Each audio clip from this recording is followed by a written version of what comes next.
मेरे प्यारे दोस्तों, स्वागत है आपका मेरे इस YouTube चैनल पर। आज से मैं अपनी लेक्चर सीरीज़ का पहला लेक्चर लॉन्च कर रहा हूं। ये lecture series basically class 10th maths HP board के बच्चों के लिए बनाई गई है और इस सीरीज़ में जो भी चीज़ें आपको करवाई जाएगी सारा का सारा पेपर इसी सीरीज़ से आएगा। ये मैं इतने यकीन से इसलिए कह सकता हूँ कि जो मेहनत मैंने इस सीरीज़ को बनाने के लिए की है उससे मुझे HP बोर्ड का जो एग्ज़ामिनर है उसका दिमाग मुझे समझ आ गया है कि वो किस तरीके का पेपर डालता है, कहाँ से डालता है, कौन से क्वेश्चन इंपॉर्टेंट है, कौन सी चीज़ें आप छोड़ सकते हो। ये चीज़ें मुझे अब समझ आ गई हैं और इस सीरीज़ के ज़रिए मैं आपको वो बताना चाहूँगा।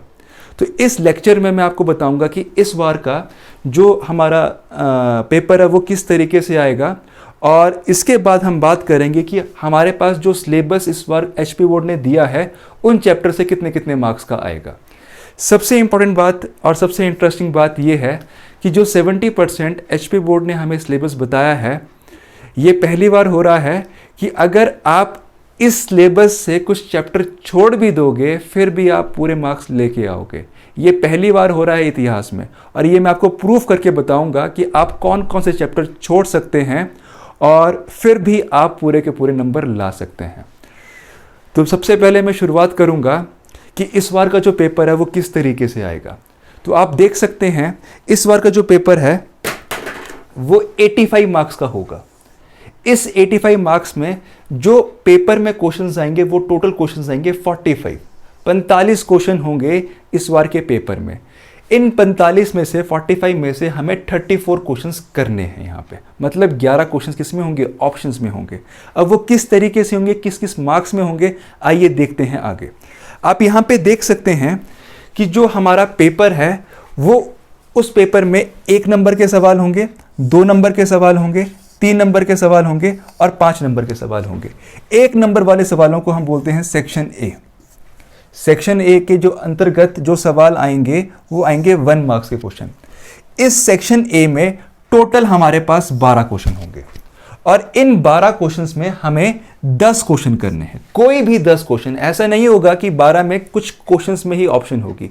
कोई भी 12 से आपको 10 क्वेश्चन करने हैं। यह है सेक्शन ए में। सेक्शन बी में हमारे हैं 2 मार्क्स के क्वेश्चन। अब 2 नंबर के सवालों में आप देख सकते हैं कि हमारे पास टोटल क्वेश्चन कितने आएंगे, 10 आएंगे और उसमें हमें कितने क्वेश्चन करने हैं, 7 क्वेश्चन करने हैं। 10 में से कोई भी 7 क्वेश्चन हमें इस पेपर में करने हैं। उसके बाद 3 नंबर के हमारे पास इस बार 16 क्वेश्चन होंगे। ये सेक्शन सी का पार्ट है, इसे हम बोलते हैं सेक्शन सी और इसमें 16 क्वेश्चन होंगे और 16 में से आपको कोई भी 12 क्वेश्चन करने हैं। और लास्ट में ये जो 5 नंबर के सवाल, ये सेक्शन डी होता है। इसमें आपको 7 सवाल दिए जाएंगे, उस 7 सवालों में आपको 5 सवाल करने हैं। यहाँ तक आपको बात समझ आ गई है?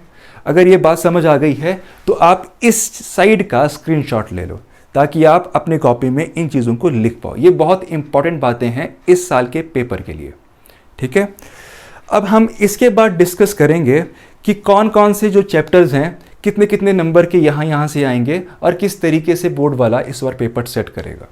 तो सबसे पहले आप देख सकते हैं रियल नंबर। रियल नंबर में देखो 1 नंबर और 2 नंबर के सवाल आते हैं। 1 नंबर का यहाँ पे 1 सवाल है और 2 नंबर की यहाँ पे 2 सवाल है। तो मतलब कुल मिला के यहाँ से बनते हैं 5 नंबर का ये चैप्टर बनता है। क्लियर है बात? उसके बाद सेकेंड चैप्टर आप देख सकते हैं पॉलिनोमियल्स का। पॉलिनोमियल में 1 नंबर का 1 सवाल आएगा और यहाँ पे आप देख सकते हैं यहाँ 2 या 3 नंबर में जरूरी होता है, जरूरी नहीं है कि यहाँ से 2 नंबर का सवाल आएगा। कभी कभी यहाँ से 3 नंबर का भी आता है और कभी कभी सवाल यहाँ से 2 नंबर का भी आता है। ये डिपेंड करता है हमारे एग्जामिनर के ऊपर। तो यहाँ से 1 सवाल आएगा, या तो यहाँ से आएगा या तो यहाँ से आएगा। क्लियर है बात? इसके बाद हम आगे बढ़ेंगे लीनियर इक्वेशन में। अब लीनियर इक्वेशन में 1 नंबर का 1 सवाल आएगा, 3 नंबर के यहाँ से 2 सवाल आएंगे और यहाँ से 1 सवाल 5 नंबर का आता है। ये जो टॉपिक है ये 5 मार्क्स वाला टॉपिक है। 5 मार्क्स में मैं ये नहीं बताऊंगा कितने क्वेश्चन आएंगे, लेकिन 5 मार्क्स का क्वेश्चन इस टॉपिक से आता है। फिर आप आगे देख सकते हैं क्वाड्रेटिक से भी वही है। 1 नंबर का 1 सवाल आएगा, 3 नंबर का 1 सवाल आएगा। वैसे ही 5 नंबर का सवाल यहाँ से भी आता है। जो हमारा टॉपिक है लास्ट में यहाँ पे जो मैंने AP लिखा है, इसका मतलब है अर्थमेटिक प्रोग्रेशन। अब अर्थमेटिक प्रोग्रेशन से भी वही सिस्टम है कि 1 नंबर का 1 सवाल आएगा, 2 नंबर के और 3 नंबर के यहाँ पे 2 सवाल आते हैं। तो इसमें क्या है, इसमें भी एक तरह का मिक्सचर होता है। कई बार एग्जामिनर दोनों सवाल 2 नंबर के डालता है, कई बार एग्जामिनर दोनों सवाल 3 नंबर के डालता है, और कई बार वो 2 नंबर और 3 नंबर को मिक्स करता है। लेकिन मेन बात क्या है कि यहाँ से 2 सवाल आएंगे। ठीक है, मैं एक चीज बताना भूल गया, ये जो सेक्शन ए है इसमें ये जो 12 सवाल होंगे ये होंगे एमसीक्यू वाले। मैं यहाँ पे लिख देता हूँ, ये सवाल हैं एमसीक्यू वाले। एमसीक्यू का मतलब होता है कि आपके पास या तो 4 ऑप्शन दिए जाएंगे या तो 3 ऑप्शन दिए जाएंगे, उसमें से आपको एक ऑप्शन टिक करना है। क्लियर है बातें वाली? ये मैंने करने के बाद वहीं से आप इसके बाद हम बात करेंगे surface area, trigonometry, triangle, circle, और ये लास्ट में है कंस्ट्रक्शन। तो आप यहाँ से देख सकते हैं कि सरफेस एरिया से भी एक सवाल आएगा एमसीक्यू का, और वैसे ये टॉपिक भी कौन से नंबर का है, 5 नंबर वाला सवाल है यहाँ से। फिर उसके बाद है ट्रिग्नोमेट्री। आप देख रहे होंगे कि मैंने ट्रिग्नोमेट्री का एक जो चैप्टर है एप्लीकेशन ऑफ ट्रिग्नोमेट्री, वो मैंने लिखा ही नहीं है। वो बेसिकली मैंने इसी के अंडर ले लिया है, और इसी में मैंने वो एप्लीकेशन ऑफ ट्रिग्नोमेट्री, जिसे हम हाइट एंड डिस्टेंस भी कहते हैं, वो मैंने इसी के अंदर ले लिया है यहाँ पे। ठीक है, तो यहाँ से भी इस टॉपिक से भी 5 नंबर का सवाल बनता है। ये भी 5 नंबर का टॉपिक है। ट्रिग्नोमेट्री ही एकमात्र ऐसा टॉपिक है जहाँ से 1 नंबर, 2 नंबर, 3 नंबर और 5 नंबर के सभी सवाल बनते हैं जो हमारे बोर्ड में आते हैं। बाकी ऐसा कोई भी चैप्टर नहीं है हमारी एनसीईआरटी से जहाँ से सारी तरह के मार्क्स के सवाल बनते हो। ट्रिग्नोमेट्री ही इकलौता ऐसा चैप्टर है जहाँ से सारे के सारे मार्क्स आते हैं यहाँ पे। क्लियर है बात? ये आप नोट कर सकते हैं। ये टॉपिक है ट्रिग्नोमेट्री। शायद आपको यहाँ पे लाइट पड़ रही हो, लेकिन मैं दोबारा बोलता हूँ, 1 नंबर के यहाँ पे 1 सवाल आएगा, 2 नंबर के यहाँ पे 2 सवाल आएंगे, 3 नंबर के यहाँ पे 2 सवाल आएंगे, और यहाँ से एक 5 नंबर का सवाल भी आएगा। क्लियर है बात ये वाली? उसके बाद टॉपिक है ये ट्राइंगल्स का। शायद यहाँ पे भी आपको लाइट पड़ रही हो, तो ये टॉपिक है ट्राइंगल्स का। अब इस ट्राइंगल वाले टॉपिक से 1 नंबर के 2 सवाल आएंगे, 2 नंबर के यहाँ से कुछ भी नहीं आता है, 3 नंबर के यहाँ से 2 सवाल आएंगे, और एक सवाल यहाँ से 5 नंबर का आएगा। तो ये टॉपिक भी कौन से वाला है, 5 नंबर वाला है यहाँ पे। क्लियर है बात ये वाली? मैं एक बार फिर रिपीट करता हूँ, ट्राइंगल्स का 1 नंबर के 2 सवाल आएंगे, 3 नंबर के 2 सवाल आएंगे, और एक टॉपिक यहाँ से 5 नंबर का भी आएगा यहाँ से। क्लियर है बात? उसके बाद बढ़ेंगे हम सर्कल की तरफ। सर्कल में यहाँ पे 1 नंबर का 1 सवाल है, 3 नंबर के यहाँ पे 2 सवाल है, 2 नंबर का यहाँ पे कुछ नहीं आता। वैसे ही जो हमारा कंस्ट्रक्शन है, कंस्ट्रक्शन से भी हमारा 2 नंबर और 3 नंबर का आता है। तो आप ये देख सकते हैं एक सवाल यहाँ से आएगा। मैंने ज़्यादा टाइम वेस्ट नहीं करना है, तो आप यहाँ से आप समझ गए हैं कि 2 नंबर का यहाँ से 1 सवाल आएगा और 3 नंबर का यहाँ से 1 सवाल आएगा। वैसे ही यहाँ पे जो अगला टॉपिक है वो टॉपिक है एरिया रिलेटेड टू सर्कल। यहाँ से भी 1 नंबर और 3 नंबर के 1 नंबर का 1 सवाल आएगा और 3 नंबर के यहाँ पे 2 सवाल आएंगे। तो आप नोट कर सकते हैं यहाँ पे। ठीक है, ये जो टॉपिक है ये कोऑर्डिनेट ज्योमेट्री का है। यहाँ से भी 2 नंबर के सवाल आएंगे और 3 नंबर के सवाल आएंगे, 2 ये और 1 यहाँ से आएगा। फिर टॉपिक है प्रोबेबिलिटी का। प्रोबेबिलिटी का भी आप देख सकते हैं किस तरीके से आपके सवाल आ रहे हैं। और लास्ट टॉपिक है स्टैट्स का। तो स्टैट्स से एक टॉपिक आ रहा है 5 नंबर का। अब मैंने आपको कहा था कि 70% सिलेबस में भी आप कुछ चीज़ें छोड़ सकते हैं। अब मैं आपको बताऊंगा कि कौन कौन से ऐसे टॉपिक हैं जो आप छोड़ सकते हैं। बिल्कुल मैं प्रूफ के साथ बताऊंगा कि कौन कौन से टॉपिक आप छोड़ सकते हैं। अब देखिए, सबसे पहले मैं बात करूंगा यहाँ पे 5 मार्क्स के क्वेश्चन की।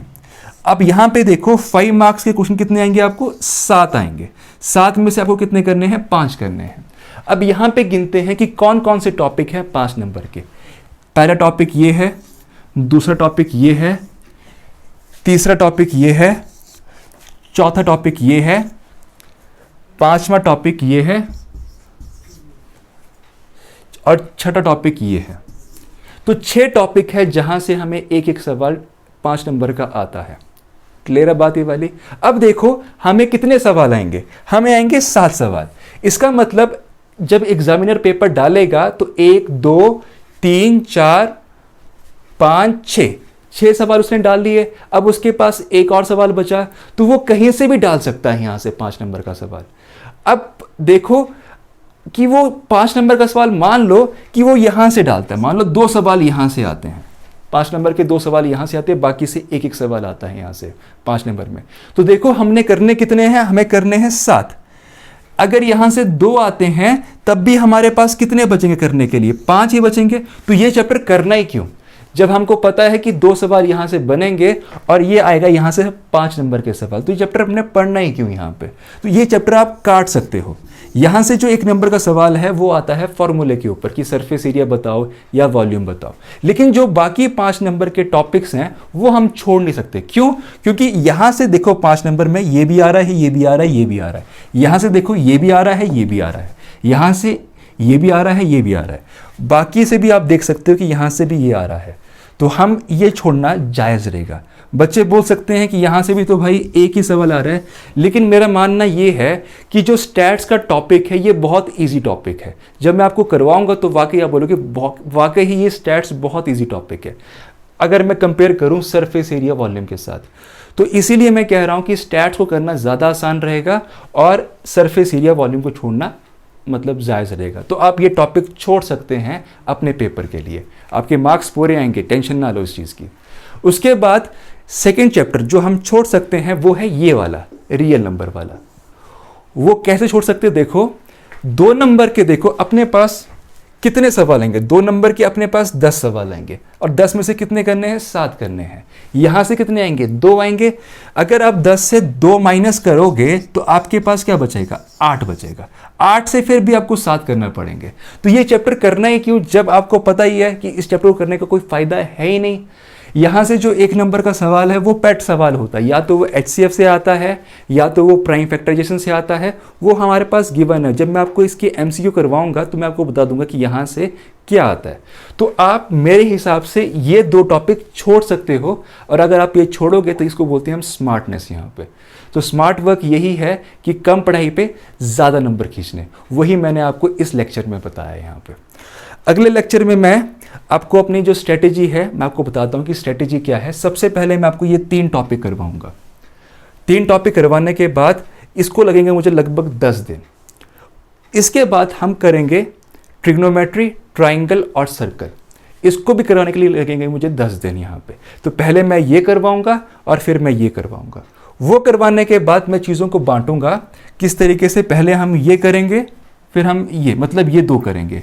पहले ये 3 किए, फिर ये 3 किए, फिर हम ये 2 करेंगे। इसको भी 10 दिन लगेंगे, इस वाले को भी 10 दिन लगेंगे। तो ये 20 दिन में हमारे ये 6 टॉपिक कंप्लीट होंगे। उसके बाद ये जो 2 टॉपिक हैं इसको कराने के लिए मुझे लगभग 5 दिन लगेंगे, मतलब 25 दिन में इतने टॉपिक कंप्लीट हो जाएंगे। उसके बाद ये जो प्रोबेबिलिटी और स्टैट्स है इसको कराने के लिए मुझे 3 दिन लगेंगे मात्र, मतलब 28 दिनों में आपके ये सारे टॉपिक हो जाएंगे। सिर्फ आपका क्या रहेगा? AP और कंस्ट्रक्शन रहेगा। तो इसको करवाने के लिए मुझे AP और कंस्ट्रक्शन को करवाने के लिए मुझे लगभग 3-4 दिन लगेंगे, मतलब 32 दिनों में मैं आपका पूरा सिलेबस करवा दूंगा और इसी सिलेबस से आपका पूरा का पूरा पेपर आएगा। मैं सब कुछ नहीं करवाऊंगा, मैं कुछ ऐसे सवाल करवाऊंगा जो बोर्ड के एग्जाम्स में आएंगे। तो देखना, अगर आप ये लेक्चर सीरीज देखोगे तो आपको बहुत बहुत फ़ायदा मिलेगा। और मैं ये चाहूँगा कि आप यहाँ इस सीरीज़ का जो हम प्रोग्राम बनाया है उस प्रोग्राम को देखें और आप यहाँ से सफल हो। यही हमारा मकसद है इस चैनल का। अगर आपको ये वीडियो पसंद आया हो तो प्लीज़ इस चैनल को सब्सक्राइब, लाइक, शेयर और कमेंट ज़रूर करें। धन्यवाद।